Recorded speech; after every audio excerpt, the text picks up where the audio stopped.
नमस्कार मित्रों, मैं प्रदीप बड़जाती स्वागत करता हूं आपके अपने परिवार नवजीवन क्लासेस पर। साथियों, हमारा साइंस में टॉपिक चल रहा था पोषक तत्व और उसमें में हम बात कर रहे थे कार्बोहाइड्रेट की बात करेंगे आज। कार्बोहाइड्रेट्स कितने प्रकार के होते हैं, किससे इसका निर्माण होता है, कितनी इससे ऊर्जा मिलती है, ये सभी आज हम बातें करेंगे, इन सभी बातों की चर्चा करेंगे। तो हम शुरू करते हैं अपना टॉपिक कार्बोहाइड्रेट। सबसे पहले तो यही जान लेते हैं कि कार्बोहाइड्रेट का निर्माण कैसे होता है। कार्बोहाइड्रेट का निर्माण कार्बन, हाइड्रोजन और ऑक्सीजन के मिलने से होता है। किससे बनते हैं ये कार्बोहाइड्रेट्स? ये कार्बन, हाइड्रोजन और ऑक्सीजन से मिलकर बने होते हैं। जो ये कार्बोहाइड्रेट्स होते हैं, इसके अंदर हाइड्रोजन और ऑक्सीजन का अनुपात क्या होता है? तो ये होता है 2:1। इसका कोई भी आप एक एग्जांपल देख सकते हैं, जैसे कि C6H12O6। इस H और O का अनुपात जो है वो 2:1 ही होगा। अभी हम बात करते हैं कि कार्बोहाइड्रेट से ऊर्जा कितनी प्राप्त होती है। तो 1 ग्राम कार्बोहाइड्रेट से हमें 4.2 किलो कैलोरी ऊर्जा प्राप्त होती है। अभी हम कुछ कार्बोहाइड्रेट्स की बात करते हैं जो हमें ऊर्जा देते हैं। उसमें एक है ग्लूकोज। सबसे पहले हम बात करेंगे ग्लूकोज की। ग्लूकोज में क्या होता है कि ग्लूकोज को अंगूर की शर्करा कहते हैं। अंगूर की शर्करा। ग्लूकोज को किसकी शर्करा कहा जाता है? अंगूर की शर्करा, अंगूरी की शर्करा। और हमारे रक्त में सर्वाधिक मात्रा की शर्करा, हमारे रक्त में सर्वाधिक मात्रा में पाई जाने वाली शर्करा कौन सी है? वो है ग्लूकोज। और एक और होता है कि इसे अंगूर की शर्करा भी कहा जाता है। और इसी ग्लूकोज को कोशिका का ईंधन कहा जाता है। कोशिका का ईंधन किसे कहा जाता है? ग्लूकोज को। और अब बात करते हैं हम फ्रक्टोज की। फ्रक्टोज क्या होते हैं? ये होते हैं फ्रूट शुगर। क्या होते हैं? फ्रूट शुगर बोलते हैं इनको। मधुमक्खी का जो शहद होता है, मधुमक्खी के शहद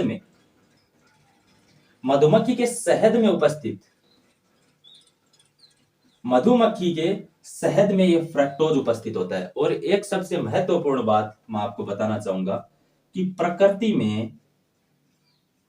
में उपस्थित सबसे मीठी जो शर्करा है ना, सबसे मीठी शर्करा, प्रकृति में उपस्थित सबसे मीठी शर्करा फ्रक्टोज है। अभी एक नोट लगाकर भी हम बात नोट करेंगे कि प्रकृति में उपस्थित सबसे मीठा पदार्थ अगर पूछे तो वो कौन सा है? प्रकृति में उपस्थित सबसे मीठा पदार्थ कौन सा है? वो है सेकेरिन। कौन सा है? सेकेरिन है। ये सेकेरिन पाया किस में जाता है? ये जो सेकेरिन होता है ये चुकंदर में पाया जाता है। अगर पदार्थ पूछे प्रकृति में उपस्थित सबसे मीठा तो वो है सेकेरिन। अगर प्रकृति में उपस्थित सबसे मीठी शर्करा पूछे तो वो है फ्रक्टोज। सबसे मीठी शर्करा की बात हो गई और सबसे मीठे पदार्थ की भी बात हमने कर ली। अब आगे हम बात करेंगे।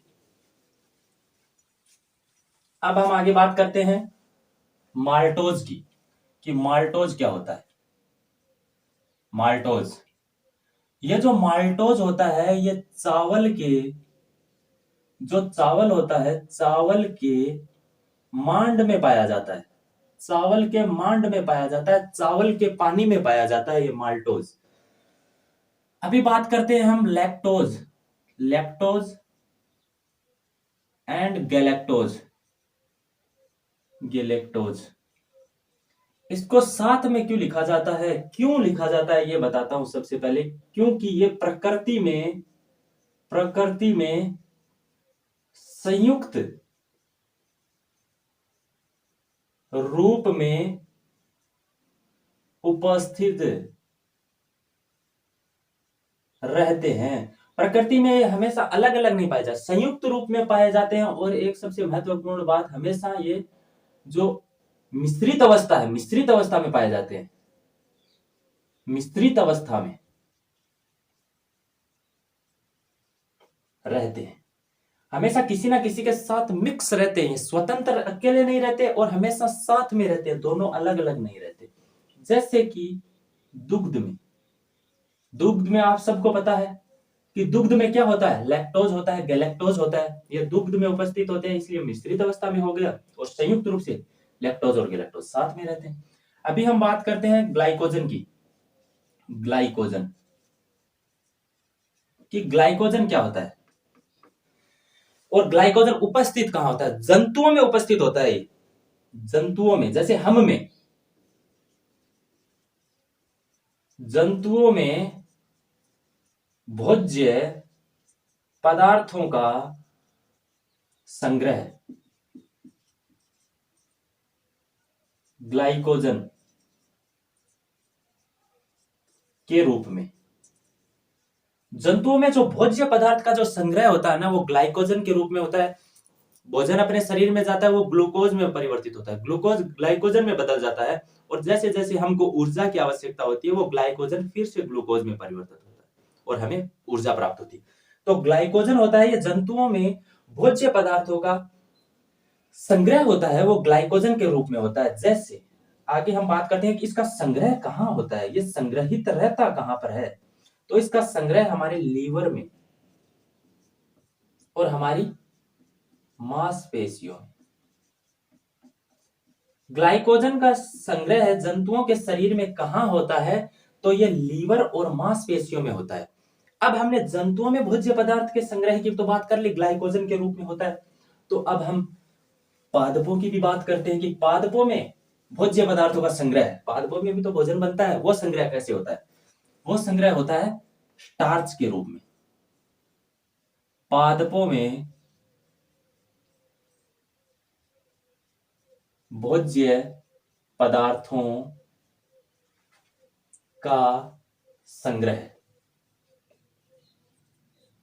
स्टार्च के रूप में, स्टार्च के रूप। पादपों में जो भोज्य पदार्थ होते हैं ना, उनका संग्रह उनमें स्टार्च के रूप में होता है। और स्टार्च से और होता है कि आलू होता है ना, आलू, आलू का काला पड़ना, क्या पड़ना? काला पड़ना। स्टार्च की, स्टार्च की अधिकता से, किससे? अधिकता से। आलू का काला पड़ना स्टार्च की अधिकता के कारण आलू क्या होता है? काला पड़ जाता है। स्टार्च की अधिक हो जाने के कारण आलू क्या हो जाता है? काला पड़ जाता है। अब हम बात करेंगे एक महत्वपूर्ण, वो बात करेंगे हम सेल्यूलोज। किसकी? सेल्यूलोज की। कि ये सेल्यूलोज क्या होता है? जो पादपों की जो कोशिका भित्ति होती है ना, वो सेल्यूलोज से बनी होती है। ये भी प्रश्न पूछता है। पादपों की कोशिका भित्ति सेलुलोज से बनती है। पादपों की कोशिका भित्ति सेलुलोज से बनी होती है। और एक होता है कि जो कपास होता है ना, कॉटन, कपास, कपास में 90% सेल्यूलोज होता है। कपास में 90% सेल्यूलोज पाया जाता है कपास में। और इसी के बहुलकीकरण से सेल्यूलोज के, सेलुलोज का बहुलकीकरण करण करके प्रथम फर्स्ट संश्लेषित, संश्लेषित रेशा बना। वो रेशा है कौन सा? वो है रेवन। प्रथम संश्लेषित रेशा है ये, पहला संश्लेषित रेशा। और एक नोट लगा के बात और महत्वपूर्ण बात है, वो लिखनी पड़ेगी कि प्रकृति में पाया जाने वाला, किसमें? प्रकृति में पाया जाने वाला सर्वाधिक मात्रा का, प्रकृति में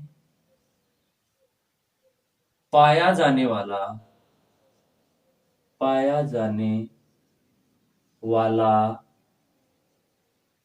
सर्वाधिक मात्रा का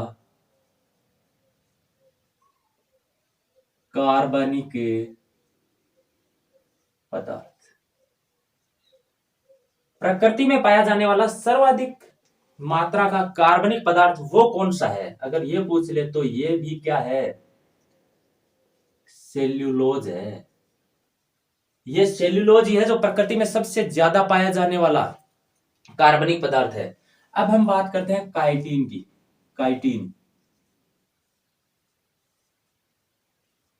काइटिन से क्या बनता है कि काइटिन से जो कवकों की, काइटिन जो होता है ना, काइटिन कवकों की कोशिका भित्ति बनी होती है, बनी होती है। कवकों की कोशिका भित्ति काइटिन से बनी होती है। कवक होते हैं उनकी कोशिका भित्ति किससे बनती है? काइटिन से बनी होती है। और एक होते हैं जो कीट पतंग होते हैं ना, कीटों का बाह्य आवरण,